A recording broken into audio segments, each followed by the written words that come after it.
make me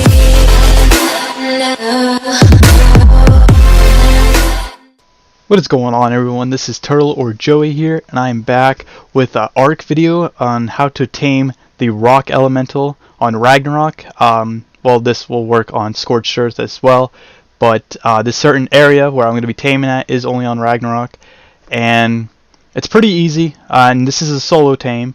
You can't. I recommend doing it with 2 people, but like you can do this with a solo. It's pretty difficult though. But right here's the best location to do this, considering there's so many rock elementals. It's also a really good base location because of that cave and all the metal that spawns here, so making this trap won't be a problem, or making the cannonballs won't be a problem at all. And but really you're gonna need a lot of metal for this. You're gonna need about metal pillar wise, you're gonna need 7 or like around 8 pillars, and each of them is gonna be 7 high, so that's like 56 pillars. Each one requires like 25 metal, so you can do the math there. But anyway, I got a rock elemental pretty close to the trap, and I recommend using an RG because they're like a slower moving bird, easier to control. You can use a Pteranodon too, but they have low health, so it can be quite difficult. Like especially when you get hit, like you can get the Pteranodon pretty well easily killed.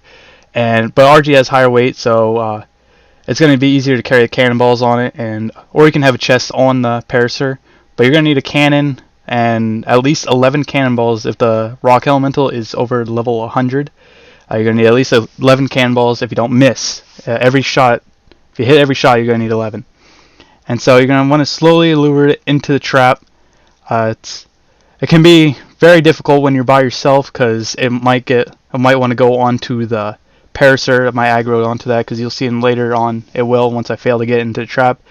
And the gap, you want to make it a little bit bigger than that. I did make it a little too tight, but I still get it to work. But doing this solo can be a pain.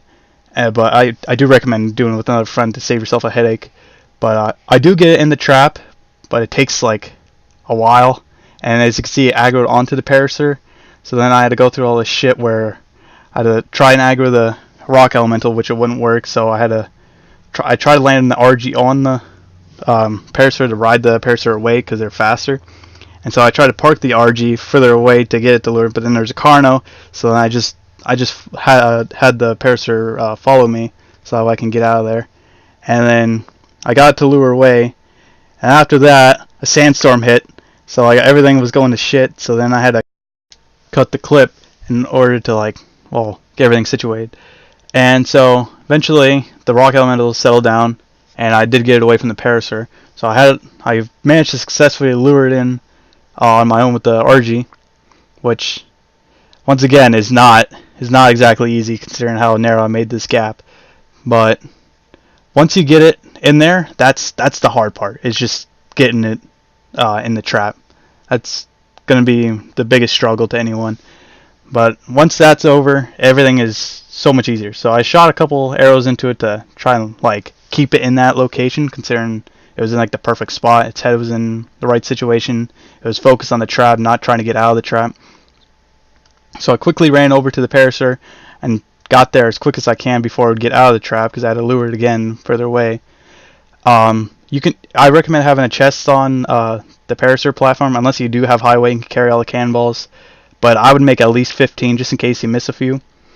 Anyway, once you get everything situated, it's very easy. All you gotta do is shoot the cannonballs, locate it on the head. If you don't hit the head, you might hit the rock elemental. If you hit the rock elemental too many times, you're actually gonna end up probably killing the thing.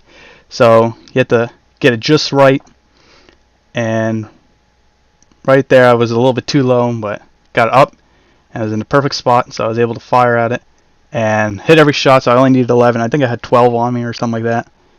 But yeah, this is by far the easiest part, and it's actually, I think it's kind of fun just doing it.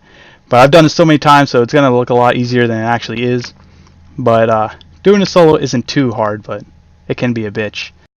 So then I just fast forward here, and let's just repeat until I get all 11 shots. And then the material, or the element, I guess, you're gonna want to feed this thing when it gets knocked down is sulfur. You can use rocks, but it's going to take a lot longer. And mantis kibble is the best thing to use, but that that's like a whole new ball game. That's gonna be impossible to get. Like, you need mantis eggs, and in order to tame a mantis, you need bug repellent and death worm horns. So chance of you having mantis kibble is gonna be rather slim. But once you get it down, if you want to starve tame it, you're gonna want to starve tame it about 1500 if it's a high level. If it's lower level, then obviously it's gonna take less. But if you're not gonna starve tame it, which I don't, because I don't think it makes too much of a difference. Some people say it does, but I don't think it makes that big of a difference. But anyway, I go over to this one spot to show you where the sulfur is. I already have sulfur, but I wanted to show you a spot right next to where I built this trap and the best location, so you don't have to worry about, like, again, it's not that big of a deal. And the spot you go to, like, have 1 or 2 sulfur rocks, you get like 500 sulfur. At least, well, the harvest settings on here are a little bit different. On official, it's gonna be a lot less, but it'll still be enough to tame the thing in total, because I think it's not even 50 it requires. But what am I going off of? Well, it's all sorts of different on the taming meter. But I run into a few issues here. These things got in the way a bit, but they weren't too big of a problem. And right into these bushes is where the sulfur rock is. There's actually like 3 or 4, but I already mined a few out. And I had to quick get these things out of the way. But as you can see, there's a sulfur rock right here. And I don't really know exactly what it is on official, but it'll be enough. Just from 1 sulfur rock will be enough to tame one of these. And as you can see, it's not too far away from the spot, so yeah. And I tried showing it on the map, but then these guys decided to take another visit, and couldn't quite show a good spot on the map. But then I just went back over to the rock elemental, put the food in, and got rid of these guys. A little bit overkill here. But yeah, that's about it for the video. If you did find this useful, or if you find it helpful, please leave a like on it. Also, if you haven't already subscribed, I'm planning on making more ARK videos, and maybe a let's play, or not exactly let's play, like more raid-in videos, because of well, the server I'm on, there is a bit of a war going on, so it might raid the admin tribe, so that would be entertaining, I think. And if I can get a solid video out of it, I would definitely do that. But one thing on a trap, though, is when you can space it out like that, like get it to lock on, you don't want the back 3 on each side to be like that, and then the front 2 you're going to want to be like that as well. And then the corners right there, you can just estimate, try to get the same width that you want. But yeah, that's about it. It's pretty simple and self-explanatory to make. But yeah, I'll see you guys later, and thank you all for watching.